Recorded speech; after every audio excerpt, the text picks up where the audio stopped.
You're listening to I'm So Vain with Josh Carmichael, only on LA Talk Radio. Did you like that? Did you like that? Yeah. Who's the voiceover guy that just said that? It's the voiceover guy. Hey, how you doing? It's Josh Carmichael. Welcome to I'm So Vain. Obviously, you see my first or my guest here today, my only guest. Thanks for being my only guest. By the way, this is Dante Spencer. He's an actor. I call him a supermodel. We'll leave it at that. And not so super. And he's pretty super, and a comedian. I mean, he's a pretty guy, don't you think?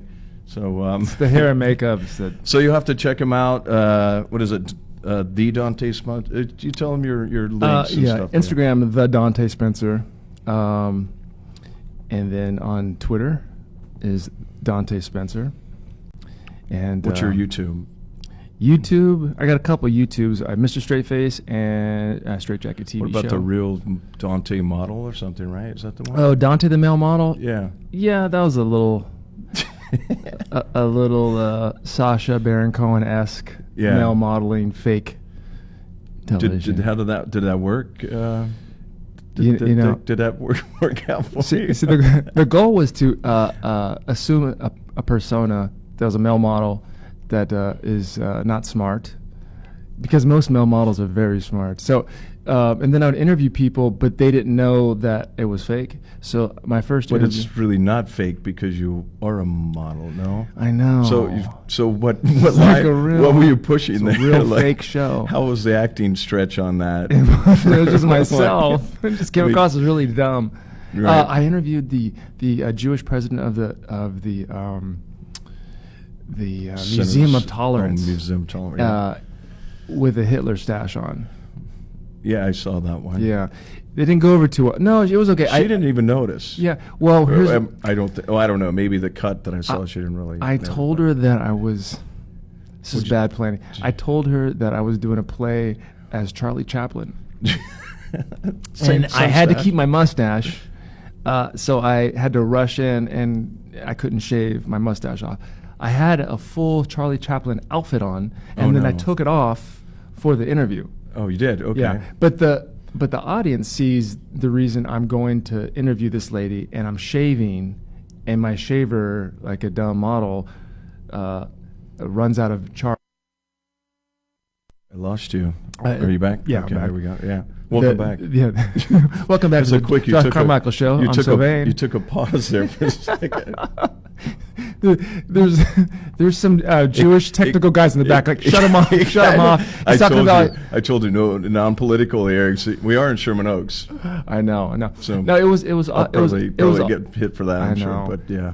It was all good, but the whole thing was I was a male model. My charger went out because I didn't charge it completely, and I was shaving, and I left the last middle part of the mustache, and I had to go to my interview, and like an idiot, I didn't realize the situation. That was kind of like the humor. I thought it was funny. I got it, but I thought, wow, that's pretty ballsy. Yeah, right? And then I interviewed the president of the Mormon Church. Yeah. In San Diego. Yeah. And I didn't see that one. How did that go? That was good. Yeah. I like that. And then I interviewed the president of the NAACP. What about your grandmother? I saw that one. I interviewed my grandma. That was 85. Yeah, and she's still alive. She's 90. She's 93 years old. Wow. Yeah. Yeah. That was. She goes, I don't know why I'm still alive. I was like, here's the thing. She's 93 years old, but she looks 103. Okay. That's a compliment.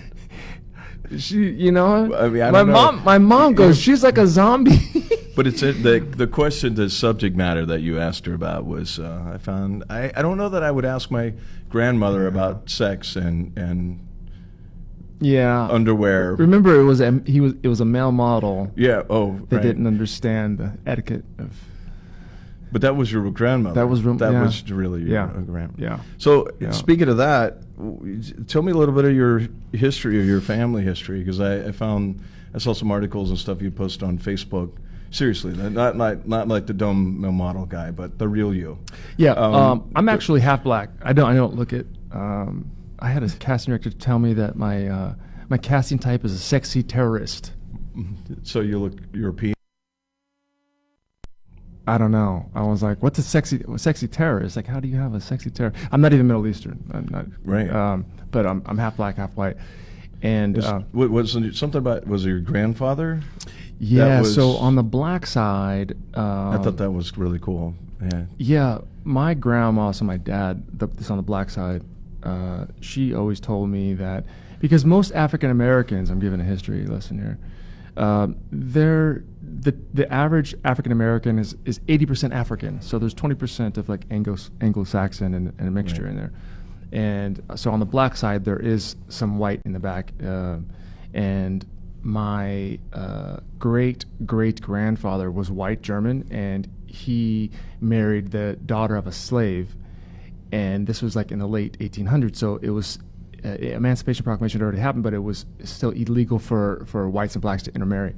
And so the only way for them to get married is if they were both black. So the white guy, the great-great-grandfather, he told the state to put him down as a Negro so he can marry his true love, which was this woman, and which is my great-great-grandmother. And so they got married, and my grandmother always really told me this story with a lot of passion. And I was always kind of skeptical. I was like, I don't know if I believe that. And then I was in like graduate school, and I had to do a family tree. And then I looked up my great-great-grandfather, and I saw that he was like the head of household, and that he was down as a Negro. So he had completely changed, his legal identity as a black guy, just so he can, intermarry and be with his woman. That's some serious passion there. Yeah, and so on the Instagram, there's a picture of, it's a kind of famous picture in our family, which has my great-great-grandfather and his wife, my great-great-grandmother, and then their two kids, and then like the boy that's on my great-great-grandfather's, he's my great-grandfather, Poppy. There you go. Yeah. That's a pretty cool history, though. I mean, the fact that he did that for his wife and for his love, and here you are. Yeah. A couple generations later, and it's so. Yeah, I love that. And then it's like on the other side of my family is on the white side, which my grandmother, the one that's 93, that looks 103. I keep saying that. You're gonna She's great. She has a her? sense of humor. She's an artist. You're gonna send this to her? Let her. She can't see. She can hear. She knows. It's funny. She's 93, but her mental function is so on. Like it has not dropped at all. So you make jokes about her? Yeah, she's an artist. She doesn't care. Like, she's an artist. I was able to interview her. Like I told her, I was like, Grandma, I'm going to ask you some really crazy stuff. She's like, I don't care. Go ahead. She gets it. She gets it. Sure? She told me this. She told me this story. She knows me, her grandson, who's black, and it was amazing with the black side of my family. Right. But she told me, she's like, when I was a little girl, my grandfather died, and I was going with my dad and my aunt to go through his stuff in his closet, and she's like, I opened up this bag, and there was like this white sheet with a hooded apparatus, and she says, and my aunt came in, and she saw, and she goes, that was your grandfather's. He was involved with that a long time ago, and he wasn't proud of it. Wow. And I was like, why did he keep the outfit then? I was going to say, you're not proud of it. In case the band got back together? Like, why would you hold on to that? Wow. So it's like I have on the one side, there's like, these like generational gap racist, there. Yeah. And then the other side is like these people that have like fought for, to be together, versus the racists. So it's just. So being mixed, do you connect to both cultures, both sides as well? Yeah, totally. Because it's weird because my dad's black, and then so that's the man, and that's my genes. But then and my mom's like white. My mom's a redhead. So she's like really white. So she like watered down my blackness to undetectable levels, and I'm still mad about it. Yeah, I get that. Well, it turned out right, man. Oh, thanks, man. You're a pretty guy. You're a pretty guy. Oh, thanks, man. So I can see that being a straight man. That's okay. Thank you. So speaking of that, modeling was obviously, is that still your profession? Is that how you pay the rent and do all that still, or? Because I know you're an entrepreneur, and I know you do a lot of things, and you're funny as shit. And you know, we met on a commercial like 5-6 years ago, I think. But and that's why I wanted you on the show, because I remember connecting to you and going, this guy's fucking funny, and not only he's funny, he has a good sense of humor and good charm, and I just thought, oh, this guy's cool, because we're there for a day, we talk for 20 minutes, an hour or whatever, lunch, and you don't really get to connect, and it's kind of that LA actor thing where you see each other on Facebook or Instagram, whatever. Oh yeah, that's my friend, whatever. We work together, and we're all this small clique. We're a small community in a sense where, we're all in the same business, but we rarely see one another. And that's a cool thing about this show and bringing people on. Some people I know really well. You I don't know very well, but I always respected you and appreciated it. So thank you, first of all, for coming on, and it's a good way to catch up and get to know people a little better. It's a great way, because it's like, these days we don't even talk on the phone that much. I know. Sometimes when someone's calling me, I'm like, what the heck? Someone's calling. Why are you calling me? Yeah, you don't want to answer the phone anymore, do you? So. I like the new on the phone. It says like scam likely. Yeah, you get a lot of those. I get a lot of those. All that shit. Most of it's like business loans and mom and company things that you're like. I got one for a student loan the other day, and I'm like, really? I was like, ooh, I got to pay that. Student loan, yeah. Pay that shit off. That would have been a few years ago. So you grew up in San Diego, is that correct? Yeah, I went to college in San Diego, and we dropping off. Yeah, we got a little. Right. I think there's a power surge or something going through. It's all right. It's too much electricity in the room. It's like I tell you, it's a Jewish technical guy in the back. It's like, can we get this guy off? They saw your videos before you came in, and they're like, nah, that's not gonna work. So San Diego, is that where you're? Yeah, I was going to college there, and I was playing baseball, and I dropped a class because it was like, UC San Diego's a tough academic school, but I was playing baseball there, and I dropped a class because I wanted more free time, and then I had to make it up over the course of the summer. So I was eligible for baseball, and then at JC I had to take like the credits, and the only class that was available for me was improvisational theater, and I literally would have taken a sewing class if it was available. I would, because I did not. Improvisational theater is like, that's ooh. So I had to take it, and then for some reason I just kind of loved it, hated it, kind of found something that yeah. And then did you find that it now were you like? You'd never taken a class before that? I'd taken one acting class in high school. My sister was like in theater. So I knew the theater teacher because my sister. And so I took the acting class to satisfy an art requirement that you have to have. And and my mom's like, it's good for you to help get in front of the class because you're always shy and nervous about that. And so it's the only teacher that I knew in the high school. So I was like, okay, I'll take the class with her because I know the lady and it'll satisfy my right. And it could help me get in front of the class. Yeah. But so then the college class had kind of changed everything for you.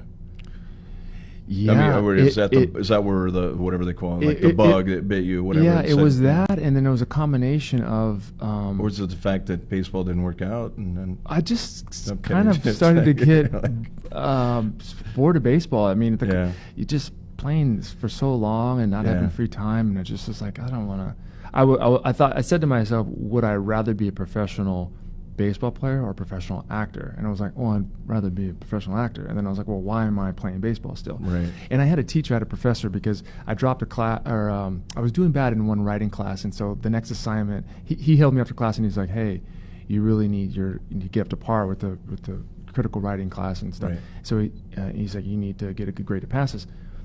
And so the next assignment was we had to write a skit, and perform it in front of the class. This was like for a writing class, right? And so I was like, I can do this. Like I need to. So I kind of wrote up the thing with our group and performed it, and we all did it, and it was really funny. Like the class was laughing, and then the professor held me after class, and he's like, hey, good job. You did a good job. There. And he said, have you ever thought about acting? And then I was just like, so it was a combination of that and having taken the improvisational class. So this is where I get to kind of in the show and in my life and from coaching and stuff. So was that kind of the thing that got like the juices flowing basically and said, wow, that's the creative stuff started to come out? And in that you realized that was your passion? Yeah, because when the professor, I think the professor, that happened first. He said that, and I was just glad that I got a good grade. I was not even thinking about it, but it planted that seed. So then later, at the end of the year, the next summer, when I had to take that improvisational theater class, it just made sense. And then I was like, well, let me minor in theater when I go back to school. So I started taking acting classes, and then I took an acting class, and then, it was the teacher in the acting class would match us up. He says, I'm matching you up with people that are as good as you. And I remember he matched me up with like the best acting girl in the class, and I'm like, I'm not. It's like, it's just like a little. We got a little problem. Wires. Yeah. We're still wired. We're anyway, a little technical difficulty here on the show, so it does happen. But speaking of improv, we may have to just go off mic. Like, what the hell? We'll yell at the camera, and maybe it'll pick us up if it happens. But anyway, so that... Yeah, it just slowly started happening, and then I decided that Really? I decided that this is what I wanted to do after college, and so I was like, I want to get my degree, so at least I have something to fall back on. Yeah. And so I got my degree, still thinking when I finish up I'm going to move to LA. So while I was getting my degree, I got an agent in San Diego. Okay. Took like a couple like workshops and got a manager and agent in San Diego, and then was doing some like small little acting stuff going out. And then they said, you should go out for commercials and do some modeling as well, because it's a small network down here and you can do it all. So I started doing it. So that's how I got into modeling, from the acting. And then I moved up into LA, and then I saw that you could have an agent for acting, an agent for modeling, an agent for commercials. And so that's what I started to do. Okay. It hasn't stopped. And who are you with now of modeling? Modeling with LA Models. I started out, I was with Ford Models, and then my agents went over to LA Models, and I stayed with them. And so I'm with LA Models. I'm with LA Models for print. I'm with LA Models for runway division for runway. I'm with NTA for commercials, and I'm also with NTA for theatrically. Right on. Yeah. Okay. Was it Nick? Is that guy? Nick Terzian, yeah. Yeah, I remember him. Yeah. I was with LA Talent for 7 years. Okay, so he started there. Yeah, I know. He was like a junior assistant. Or I think he came in after I left. I was there for like 7 years, and only with the talent division, only with the commercial division. And then because I never really modeled with them, but yeah, that was a great company. And I know Hines and stuff and all that. Yeah, Hines Holba. Yeah. Yep. Millionaire Matchmaker guy. Still doing it. Did you ever see him on the show? He was on that. He was on Millionaire Matchmaker. Yeah. Oh man. So, by the way, it's a funny story. I was telling my girlfriend Nancy this. I had a company that I worked when I was with LA Talent, and I started exclusive casting upstairs. You started that? I started that. No way. 'Cause that's still going. I know. Hines came to me and said, "Hey, let's. I have this building upstairs, and those people are going to move out." Because he used to rent it to I think a dentist and some other offices. And he said, "I want to do something upstairs." And I said, "Dude, create a casting studio." And he said, "Okay, cool." He said, "Well, I'm going to put it under." I don't know if I should be saying this, but he's like, "I'm going to put it under your name because my name's attached to the agency." So it was under my name for about 6 months. And then, and it was crazy. And I'm like, so I had an office up there, and so I was shooting. I created the moving headshot back in 2004. So I was the first one. I had a company, so I would shoot models and do this moving headshots called Z Clips. And we were just talking about it a couple of days ago. But I kind of innovated the moving headshot for models. I started shooting all of his models, and they'd come upstairs from downstairs. This is before you were there, but this is like 2004, 2005. And so we created exclusive casting, and then my agents who were there, who probably Nick replaced, left and went to a different agency. So I eventually moved, and then everything kind of fell apart after that because I was not bringing any money into the company anymore. So does he still own it? Yeah, he does. Yeah. So he owns that. Entrepreneur. So there's a Hollywood secret for you that behind the scenes you don't know. Smart. You don't put it in doesn't put it in his name. Yeah. No association with I don't know. He put it in someone else's name for a little while, I think, but then I got out of it. I left. When I left the company, I was a top booker there for like 7 years. So I was like bringing some good money to them, and I'm like, when I left, it was. Yeah, wasn't the most comfortable situation. So that's all business. Yeah. So I moved on and did my thing, and he kept it going. So, wow, but they're still a good company, right? Still going strong. Yeah. I know the modeling side was super strong. Like he's New York and L.A. Do you go to New York at all? I did when I was with Ford, because I was with Ford in New York and in Chicago and Miami and L.A. So I was like traveling a lot when I was with Ford, and I was with Ford in New York, and so I'd go there a lot for bookings and castings and stuff. But not anymore. Thank goodness. I didn't love New York. Some people like really like New York. I like New York for like a couple weeks. Me too. Yeah, I just went to New York in May of this year, and really November. I was like, what day is it? But I started in New York. I started in New York myself. Did you? Yeah, I actually started. I was with Ford and Wilhelmina. I was hip pocketed by them, and then I had to sign. Really. Okay. Hey, can you tell Sam that our mics keep going out? Just sneak out. And sorry, we get our producer to check this out. So it keeps happening. We might have to. I thought it was just my mic. It's your mic too? Yeah, no. Well, yours I have control of, but no, it's mine too. That was me. I was hitting the mute button for yours, but yeah. So that was. I got discovered in the Navy from some. I was in a club. So you were a seaman. I was seaman. Yeah. But I'm bummed. Yeah. Yeah, I heard those jokes a lot when I was in, especially from the Marines. And I love seamen. Yeah. Okay. Yeah. Right, everybody was. No, so that's cool. So modeling is a good way to start and boost your career. And so you do mostly like catalog and stuff now? Is that the thing? It's interesting to have. I feel that to have a career as a model, especially a male model, because how many male models, supermodels do you know? Like, there's probably been like a couple. 1 or 2 or 3. Yeah. So you can't aspire to be a super male model, but you can work as a male model. But you have to be able to do kind of everything. Mm-hmm. And I've lucked out where I've been able to do catalog, runway, right. Commercials, high fashion stuff, editorial. So you have to kind of be able to do everything. Where you can do like underwear, you can do a suit, you can do.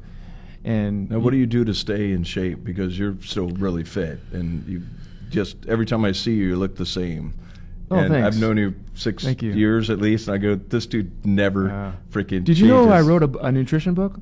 No, I didn't. Oh, it's called How to Lose Weight in Your Sleep. It's on Amazon. It's on Amazon and iTunes and iBooks and all that. How do you lose weight in your sleep? So that's what I talk about in like less than 200 pages.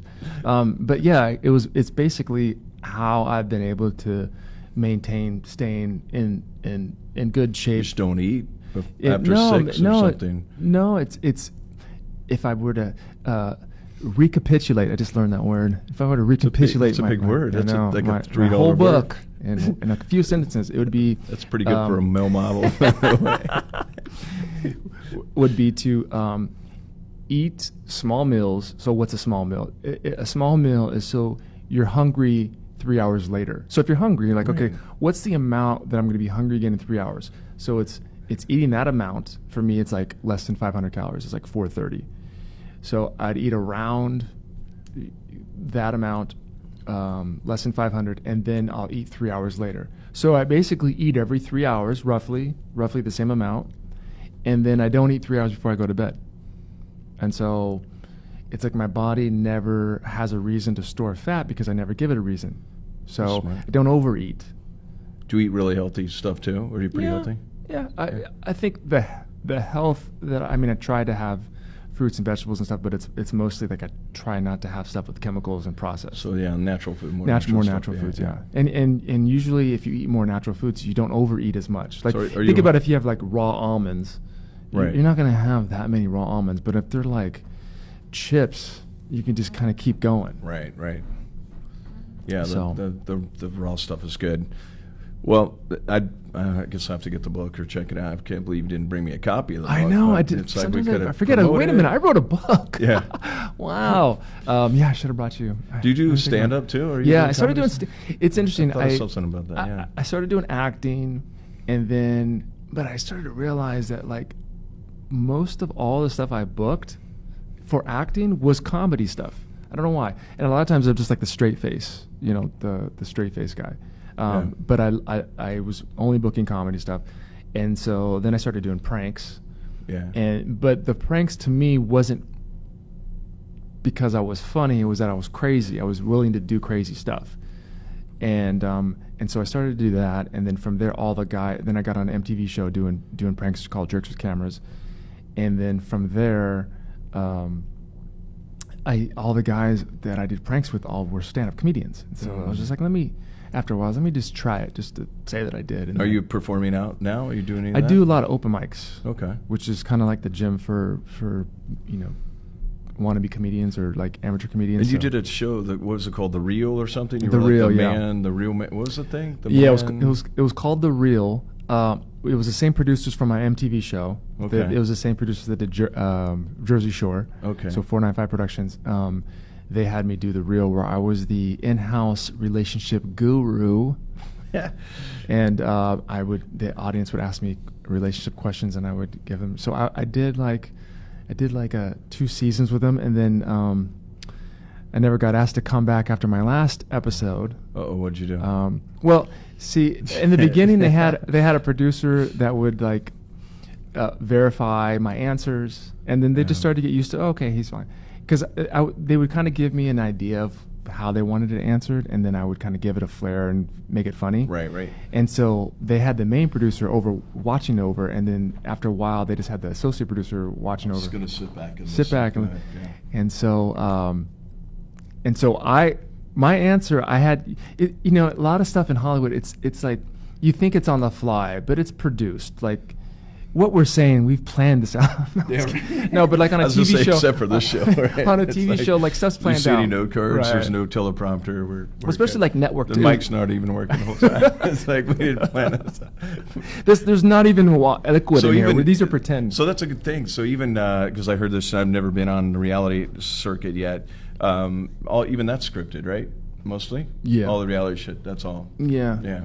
Yeah. I mean, they'll say, "Hey." So most of your stuff was like you had like canned answers, or for the real. Yeah. The real. Yeah. Well, the questions. I should not be giving this away, but I guess this is part of the show. So you're clear from it now. I'm sure. I know. The contract's over, right? Yeah. Okay. So the real. they've won a couple Emmys, so it's daytime. Right. Yeah.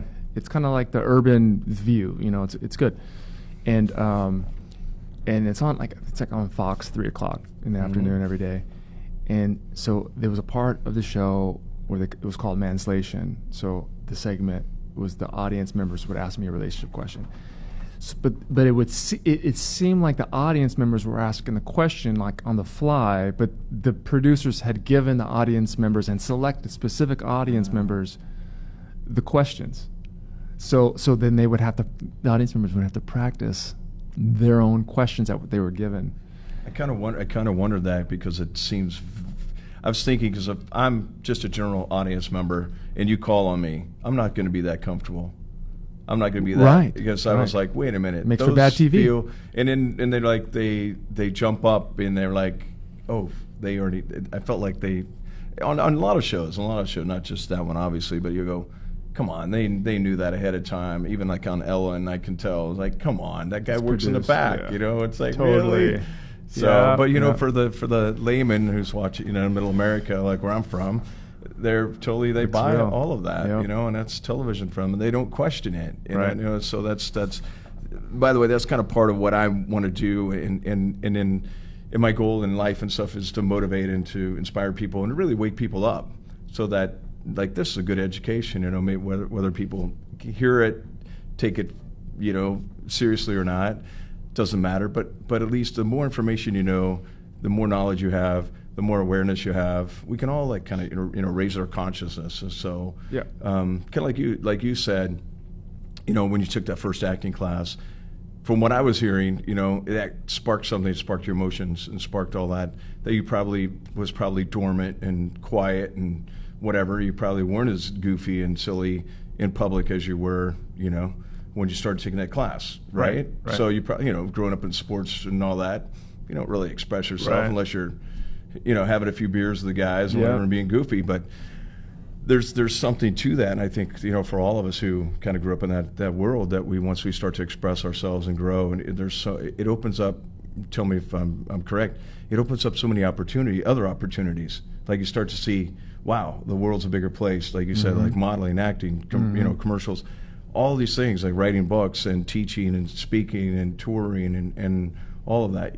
Probably never thought that possible before. Correct. Correct. I mean, you just continue to grow as you live your life. But I think that there's a lot of us, there's a desire to do something and there's a fear attached to it. And that's kind of what you should go after. There's certain things that I'm afraid of. I'm afraid of sharks.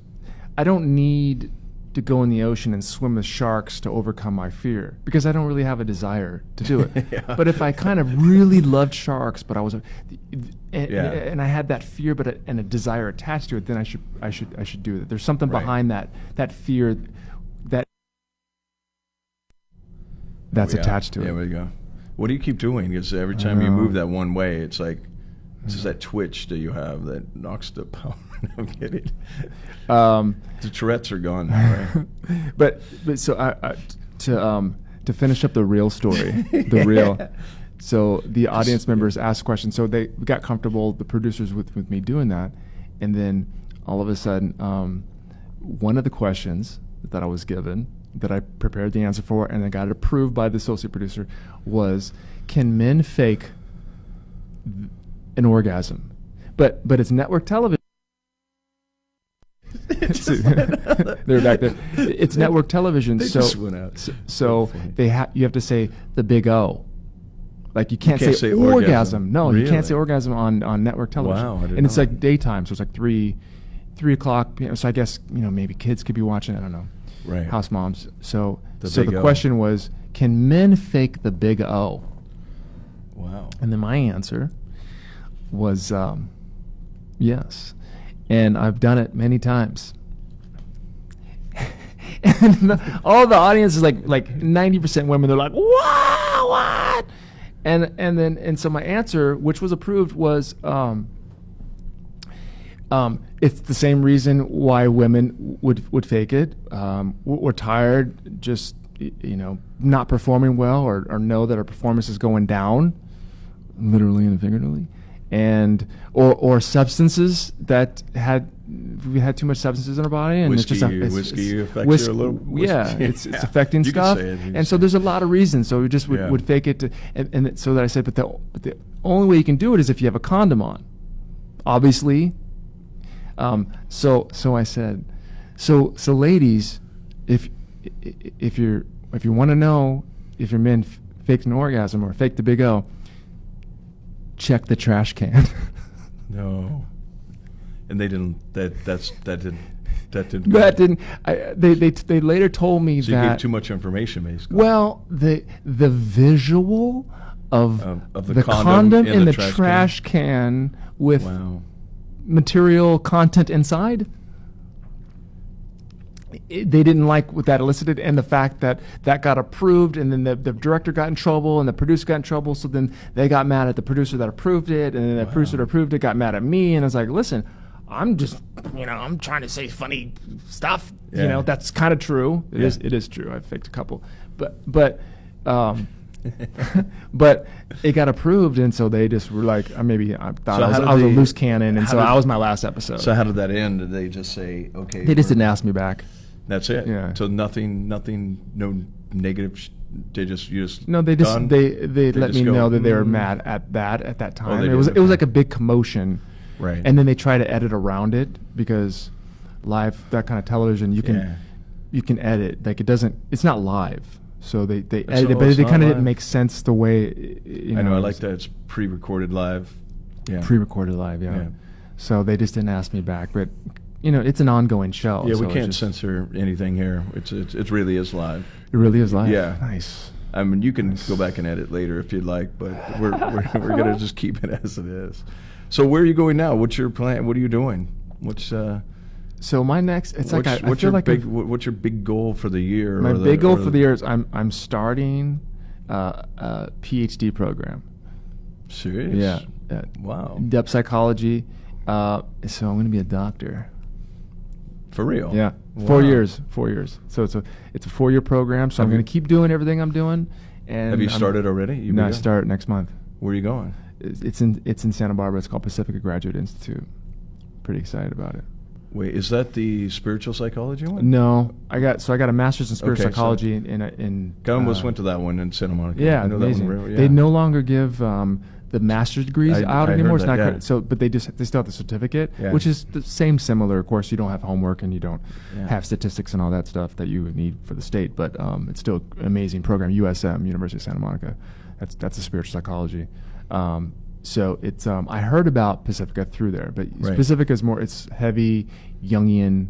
Cool. So I'm really feel called to do that, and I want to get my PhD, and so so and have your own practice and have my own practice, and then we'll see. I'm just having a strong calling to do it. I don't know what's going to come, but I definitely would like to have my own practice. Maybe it'd be helpful at some point to. It's good for writing books and stuff too. Yeah. By the way. For writing books, maybe be a therapist to some degree for people in the entertainment industry because I understand it. Yeah, so I don't know. And then nobody in the business really needs therapy. Oh but man, yeah, it's interesting. Here's what I've learned. Here's what I've learned about this business, is that you don't want to come to be an actor or whatever in entertainment to be famous. That's the biggest problem, and I'm guilty of it, because if you're searching for fame, you're searching for something that's missing, like deep rooted. I mean, psychologically. Yeah. So for me, I was like hardcore rejected by like my stepfather when I was 14. So it was like I wasn't being validated, and I was feeling rejected. So then I was attracted to something to validate me, and so.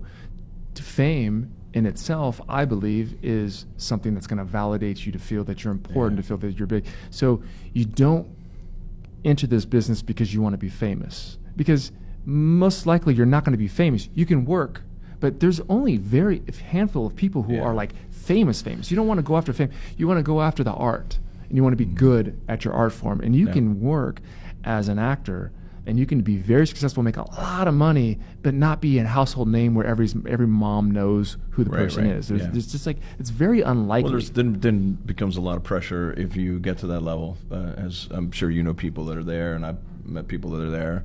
And it's funny. So you wanted to be famous originally. That kind of I saw the big screen. I want to be an action movie star. What were you going to do when you got famous? I was going to help the children in hospitals with cancer, and I was going to walk in, and their cancer would be cured just by my presence. There's truth in that. It's a good intention, but you really just want to try to get good, and I found that so many people, and we've experienced a lot of people coming and going. They come here and they're really focused on I got to get the agent, I got to get the manager, and it's like no, you got to get good. You got to study. You got to study, and you can't get so involved with the parties and the social life because you're working on a craft. You're trying to get good, so. Don't worry about the auditions. Get good. What age did you start at? Like 22, 24-ish? Around there? Like 20. Because you're in college, so yeah. Yeah. I started like 22. Okay. 22. I think at 20 I was like, this is what I want to do, and I auditioned for I did a couple plays in college, and then I did like a TV show on campus for college television. Right. So I kind of started like doing that. That's good. Yeah. Yeah, I started in theater, so I remember studying I made a pact with myself. I'm like, I'm going to study until I know that I'm good. Yeah, see? I'm not going to put it out there. And everybody wanted me to, I was offered soap operas and this and that, and you sell the look as much as you can. But I was like, no, I got to be taken seriously, because this is a craft. This is an art form for me. It really is, though. It really is. And I'm grateful that the theater kind of saved me. Mm-hmm. So I would just do play after play. I've done like 35 plays, and I'll let you. That's like awesome. After. And it's the best. By the way, that's the best coaching or best acting class you can ever take. Is, in my opinion, to get in a play. Even if you don't get paid, it's not about getting paid. It's about rehearsing and showing up and doing it every single day or every single week, and really. Yeah. Some of my good friends that are really sane, that never went after the fame, they're just like very successful theater actors. Yeah. And they've just gone after the craft, and they're classically trained, and they focus. And it's not about having high amounts of Instagram followers or trying to be famous. They're just trying to work in their craft as an actor. And like, if you're attracted and you do theater, then you're not going after that glam. And really there's something peaceful to that too, because you continue to work. And it fulfills, because if it is about the work, then that fulfills you. Mm-hmm. But you know, I like the money, and I like the retirement, and I like the benefits myself. Hello, we're back. Yeah, that's why I keep working. That's why I want to continue my career. It's really for the now I look at it, which you probably do too. You think, well, the insurance and the benefits, right? It's like I got to make my insurance. I got to make because it's so good. The insurance benefits are great. And just continuing to work it's very fulfilling as well. You know, you shoot a commercial. I know you have some commercials running, and you know that's fulfilling for a few minutes. Right? You know, it's funny when we met on doing a commercial for Cadillac, and I had the scene. You had the scene because it was like raining, so they had like the fake. You know, when you see it raining in a movie or on a commercial, it's not really raining. No, like you can't chase the rain. Like they have huge rain it's a huge trucks, sprinkler thing, right? Humongous sprinkler that will cover a huge surface area and rain down, so it looks like it's raining. And then with the filters that they have, it can make it look like it's gloomy. Even on a sunny day, they can make it look like a gloomy day and it's raining. It's crazy what they can do. I think we're downtown LA, right? Downtown LA. They shoot a lot of commercials downtown LA. Yeah. And in your spot, you had the umbrella. Did I have an umbrella? I think you did. Yeah, we all did. We all had umbrellas. You were in the corner, and I was walking the street with the girl. Yeah. Okay. Yeah, and at one point, I was looking to my right for the shot, and then the director comes over, and I don't know. I looked, and the director comes over and goes, "Hey, you did something with your eyebrow. Really like that. Do it again." And then walks away, and I was like, What eyebrow? Like, I don't know what I'm doing. How do I lift one eyebrow? Like what? Like I wasn't trying to lift one. And so then I'm like trying to how do you get that do back? that, and they're like, no, do what you did before. I was like, I don't know what I did before. Yeah. And so I just shot a commercial for Toyota. And I told the makeup artist in between shots, I'm like, about this one time this director asked me to do this eyebrow. So I get in the car, and the walkie-talkie in the car. I do a look in the car. I'm driving and do a reaction shot. The director comes over, and he says, "Yeah, the client in the van, they're watching the monitor. They like what you did with your eyebrow. Can you do that thing again?" And I started laughing because I thought the makeup artist told the director, and they're playing a joke on me. I'm like, "Oh, that's so funny." And then I'm doing it again, and he comes like, no, do the eyebrow thing. And I'm like, wait, what? This is the weirdest thing. What is this eyebrow thing that I do? You know, The Rock has made a lot of money off the eyebrow, so you might want to perfect this a little bit. Do the eyebrow thing. But I don't even know I'm doing that. Yeah. Just some things you do. I remember watching Claire, who's the girl that was in, with Leonardo DiCaprio, Claire, not Forlani, Claire Danes. Claire Danes, yeah. And when she cries, her lip would quiver. Her lip quivers. I don't know if you're. Yeah. And then, but she's not trying to make her. She's not doing. I'm gonna do the lip quiver thing. It's just like when she gets emotional, that's kind of what happens. Right. It's weird. It's funny. So you got the eyebrow thing in 2 commercials, not just one. So that's. I guess. I don't know if it's gonna make the cut, but I don't know. The brow. Yeah, I like when they come over and they kind of tell you to, okay, that was great. We just want you to be happier and pick up the pace a little bit. Yeah. And you're like, wait a minute, is that like, there's really no emotional, I mean, as actors, you would laugh if you know what we're talking about, because that's not a direction you would give to an actor. That's a cue you'd give to like a, I don't know. It's funny, but you get those things, and commercials are, I always said the commercials are never about the acting, and I've had some good ones. Are we back? Okay. Yeah. We're going to fix this. We're going to get back to you, and we're going to have to trade these in for some new some new mics, but you don't think commercials are about the acting? You think it's about the look? Well, yeah. So I mean, when I got into it, it was called commercial modeling. Mm-hmm. So I started in the '90s, and that's what we were called. We're called commercial models, and it was all pretty people. It was like everybody was a model, and so you just that was like the campaigns. Everybody was like perfect, physically fit, and all that. So it really was never. There's not a lot of depth to it at the beginning, unless you got the spokesperson thing, but that always went to kind of the nerdy or charactery guy. Yeah. Can't say nerdy anymore, I guess, but charactery guy. How dare you say nerd? Yeah, God, there's so many things you can't say. We are people too. I know. I always said I'm totally a geek inside, but you are too. But they don't. What do they say? You walk in a room and like, oh wow, you go over there. You're the guy in front. Yeah. We want you in front because you look good. But yeah, it's like a numbers game. I feel that that I've always thought of commercials as you go on as many commercial auditions as you can, and some hit. And I feel that like 50% of the times I've been on an avail, which that means you're on hold for the commercial. 50% of the time you get confirmed, and 50% of the time you get released. That's why I was like, I've done so many, and I'm sure you're the same. I've done so many commercial auditions, where I don't care. I literally don't care. I don't care. You can't care. I don't care. I go in, and it's a numbers game. It's almost like knocking on a door. You leave it in a room and you walk away. Yeah. Yep. And I just try to be funny and just loose in there, and get in and get out. And it's a numbers game. And then I forget about it. And then if I get the callback, because the callbacks you want to wear the same outfit, and then I have to think, what did I wear? That's funny. Yeah. Especially when you're really busy and you're auditioning a lot. I used to take Polaroids of myself. Smart. But now you have that. Polaroids are gone. That was like dating myself a little bit. It's like we go way back. I would do a sketch drawing of my outfit. Yeah. No. So we only have a few more minutes here. Let's wrap it up with anything else you want to share. And again, thank you for coming out, man. You're a cool guy, and I appreciate it. And I hope sounds like everything's going well for you. And yeah, man. And share this, get people to talk about it. Bring people in, whatever. If you have other friends or whatever that want to be a guest, let me know that have something to bring to it, and we'll definitely have you back in the future and come back hear about your PhD and stuff. Yeah.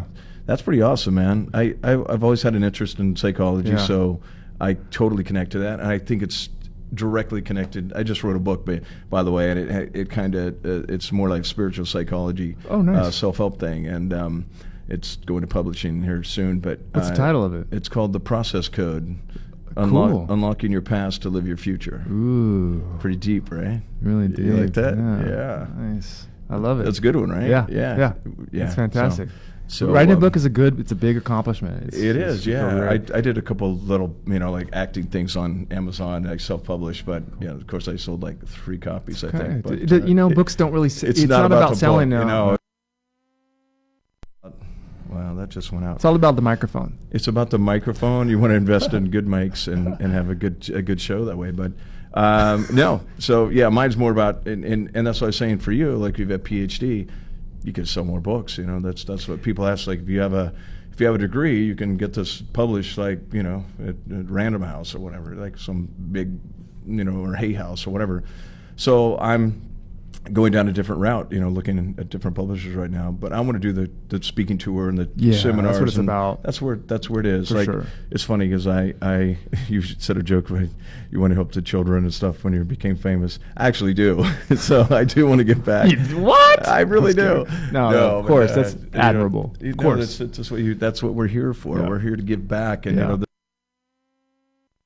and the stuff that we've learned, You've obviously we come from very similar places, and I always find that all actors in the same we come from the same background in a sense. There's something that affected our lives that shot us into this world of going, I got to find my identity. I got to find I don't fit in normal world. I can't go do a 9 to 5. I can't just go to work. I can't do Groundhog Day. Right. So there's something that we all share there, which I think is a cool connection, and that is what motivates us to be leaders and motivators and stronger and advance ourselves. So I'm excited for you, man. That's the PhD thing. That's why I'm coming back. It's a tie. And you get that. Get that. I'm looping it back to you. I love it. Thanks, man. I like the fact that you're doing what you're doing and talking about the business and talking. Just human connection is great, and I think that it's important these days because we lose that. So it's good to talk with like-minded people. Well, thank you. Appreciate it. It's it's fun. Like I said, it's kind of cool to get to know. I got to know you better. the audience is getting to know you. The people are driving right now or listening to us and getting to know us a little better. And hopefully, they'll keep coming back. And as we grow and we get more topics, more subjects, it'll just advance. Or I'll start stuttering. As okay. Nice. But I don't stutter. But yeah. What do we have? So how does this work? Is it just shut off at a certain time? Sam will give me a cue, and we'll fade out here in a minute, and we got. Or we'll just wait a second. The mics will go off. Just wait a minute. The mics might go out. What do we have? A couple minutes, Sam? What are we at? I'm looking at. Want to go? Wrap it up. Yeah, we're wrapping. A producer in the back. So producers in the back. Up. Sam's here. We're wrapping it up. I got to get my computer going here. And anyway, thanks to Dante Spencer once again for being here. Thank you guys for tuning in. We'll catch you next week, same time, 11 a.m. Tuesday. We'll be announcing our next guest within the next couple of days. So, Dante, what do you got to say, man? Take us out. Listen, guys, save the children with cancer. That's it? That's it. That's it. That's the one we're going with? Yeah. Oh, okay. That's what we're All doing. right. Now, All send positive energies out in the world. Like our thoughts are energy. Send positive, loving thoughts, and let's get along with each other, and let's get along with ourselves. Thank you. Yeah. And strive to be better, man. Strive to be better. All right. Thank you, brother. All right. See you soon. Thanks, bud. You're listening to I'm So Vain with Josh Carmichael, only on LA Talk Radio.